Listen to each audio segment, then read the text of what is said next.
I've had this happen to me all the time too. I spend hours on a drawing and it looks amateur. I spend 30 minutes on another drawing and it looks way better. What the hell is going on? And worst of all, you have no idea how this happened. Why does this one look good and the other doesn't? Hi, I'm Prometheus, and I've been making manga for the past 8 years. And I've been there too, stuck in the trenches, and it took me a long time to break through. You're in that frustrating middle, that dip of the Dunning-Kruger effect. This is a known and scientifically backed phenomena in any craft or method. You don't have that newbie delusion anymore, but you still don't have the skills of a master. So you feel like you drop down right here. You know something isn't right, but you can't fix it. You're not a master, but you don't have all that stupid optimism of the idiot that has no idea what they're doing. So you kind of have the worst of both worlds. Well, here's how you can think like a professional and get the results you want. By using all the tools right here that are at your disposal. You're not being taken seriously, you're not getting the respect that you deserve, all because you're not doing the last few steps that make your drawings look professional, which is a waste, right? So I'm gonna show you some pages from my last short story. Now look at all these before and after images, right? From start to finish. Now look at the difference from the draft to the finished art. Now I want you to list all the differences. Take your time. I want you to pause and think for a second. Now, you know what the difference is? It's 5 minutes. No, seriously, look at the runtime. That's how much it's gonna take for me to show you what I actually did to get that drawing from here to here. Now the difference, it's two things. One is gradients and the other is line quality. It's just those two things. It's an easy way to boost any good underlying drawing and really take it to that next level and make it look professional. So here's the one page we're gonna use for this, right? Now let's go back 5 minutes and see what we did. So the first thing we do at this stage is we create masks for all the individual elements. So it will look something like this, right? All I did here was just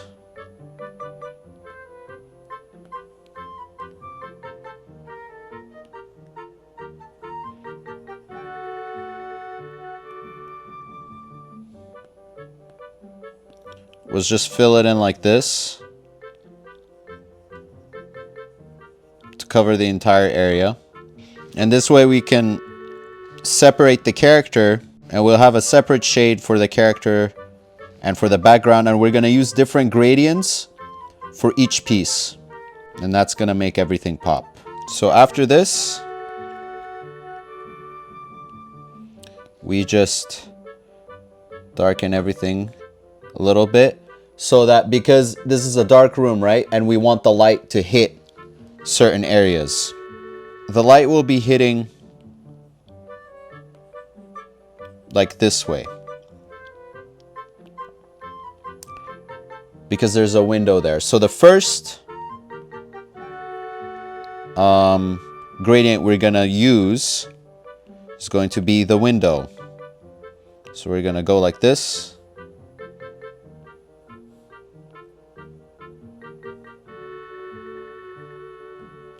And then go to gradients, foreground to transparent.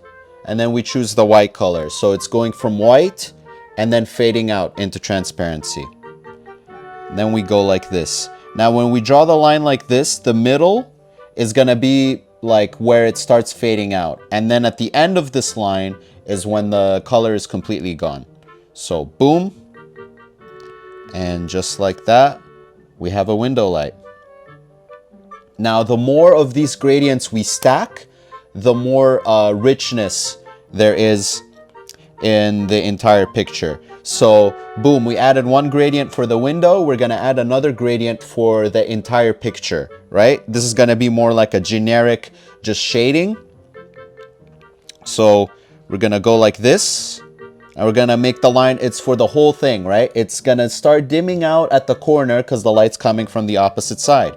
So we do this. Oops, wrong layer. So we do it like this. And then just fade it out. Very subtle. Very subtle. Like that. You see that now?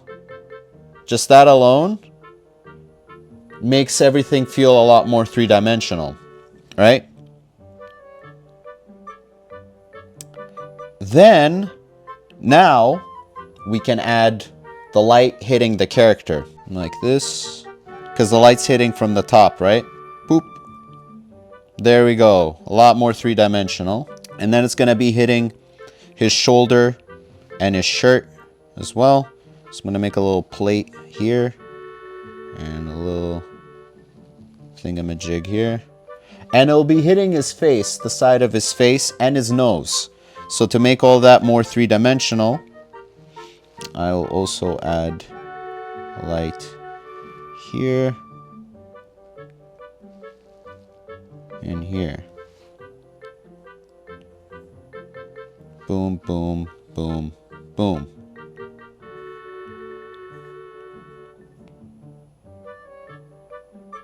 So you see that before, after. Now what we do with this light is we turn this into also a gradient. So what we're gonna do here is we're gonna select all the negative space for the light and then invert it. And then instead of all just being clear white light, which is still fine, it still looks alright, we're gonna add a gradient instead. I'm gonna make it go like this. You see that? And then it's a lot more three-dimensional. And then we're gonna just take the original light and then we're gonna fade that out to control. So we're stacking the gradient with the white light underneath to create more of that effect. Let's create. So we have the mask, right? Right here. So let's create another shade for the background as a whole, separate from the character. This way, it won't all be one shade. So we're gonna go underneath here.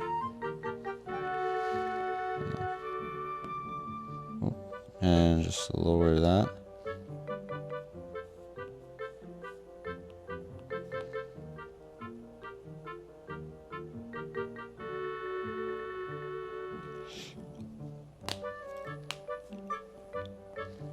So this is all a lot easier to do now that we have a mask. And we're gonna just take this mask again, select it. And this time, we're gonna add another gradient for the character. Like how we added the shade for the picture, the entire picture. Now we're gonna do another one on the character so that he feels a lot more three-dimensional.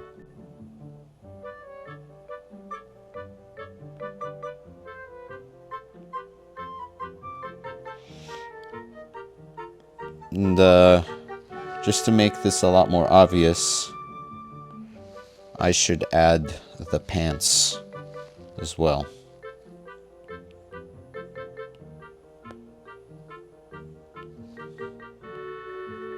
I'm gonna go here and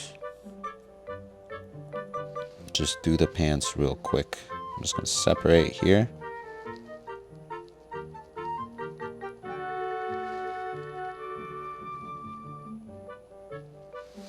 And then just,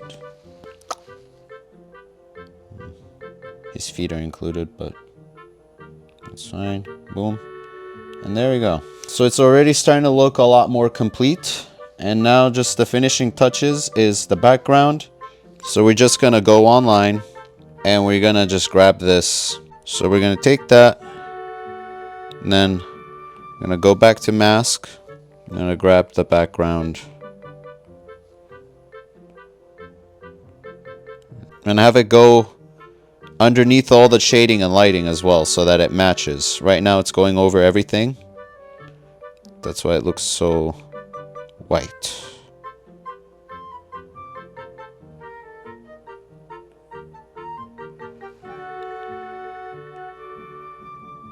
And there we have it.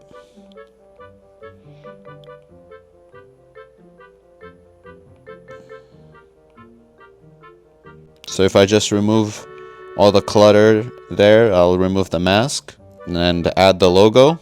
So again, you can see that was all just under 5 minutes.